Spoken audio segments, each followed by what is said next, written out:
नमस्कार दोस्तों, आपका स्वागत है ज्ञान दृष्टि में। दोस्तों, चीन के राष्ट्रपति शी जिनपिंग ने देश की सेना के पुनर्गठन का आदेश दिया है, जो 2015 के बाद पीपल्स लिबरेशन आर्मी (PLA) में सबसे बड़ा बदलाव होगा। चीन की सरकारी समाचार एजेंसी शिन्हुआ ने इस बारे में जानकारी दी है। नए बदलावों के तहत जिनपिंग ने स्ट्रैटेजिक सपोर्ट फोर्स (रणनीतिक सहायता बल) को समाप्त करने का आदेश दिया है।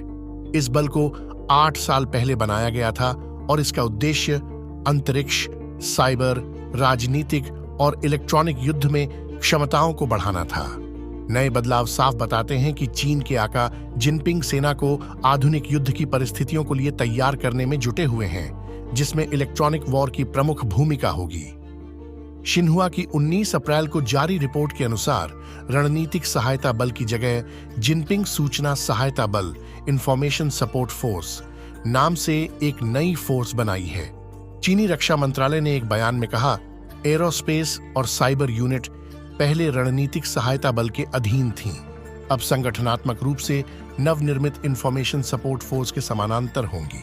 नए बदलावों को शी जिनपिंग ने खास बताते हुए कहा कि नई सेना साइबर इंफॉर्मेशन सिस्टम के निर्माण और उपयोग के समन्वय में महत्वपूर्ण सहायता प्रदान करेगी। नए बदलावों में भी सेना पर चीन की कम्युनिस्ट पार्टी का नियंत्रण पहले की तरह ही बना हुआ है।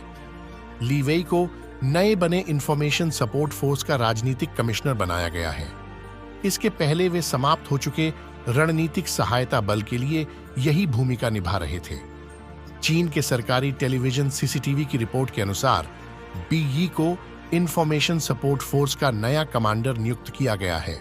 ब्लूमबर्ग ने PLA की नेवल रिसर्च एकेडमी के एक वरिष्ठ और रिटायर्ड शोधकर्ता काओ वेदांग के हवाले से बताया है कि पुनर्गठन से उपग्रह प्रणालियों और साइबर स्पेस की बेहतर तैनाती होगी, साथ ही इलेक्ट्रॉनिक युद्ध का संचालन भी होगा।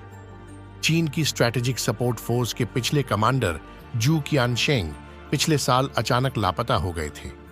तब ये कहा गया था कि वे चीनी मिलिट्री नेतृत्व में बड़ी उथल-पुथल का शिकार हुए हैं। वे एक बार फिर से सामने आ गए हैं, हालांकि उनकी वर्तमान स्थिति स्पष्ट नहीं है। जिनपिंग सेना का पुनर्गठन ऐसे समय में कर रहे हैं जब दुनिया में वैश्विक प्रभुत्व की लड़ाई में चीन और अमेरिका आमने सामने हैं। साथ ही साइबर युद्ध एक प्रमुख वॉर जोन के रूप में उभर रहा है। बीते मार्च में ही अमेरिका, ब्रिटेन और न्यूजीलैंड ने चीन पर लोकतांत्रिक संस्थानों को निशाना बनाने के लिए दुर्भावनापूर्ण साइबर गतिविधि को प्रायोजित करने का आरोप। दोस्तों, आपका क्या कहना है इस बारे में? कमेंट में जरूर बताएं। मिलते हैं किसी और ऐसे ही जानकारी के साथ,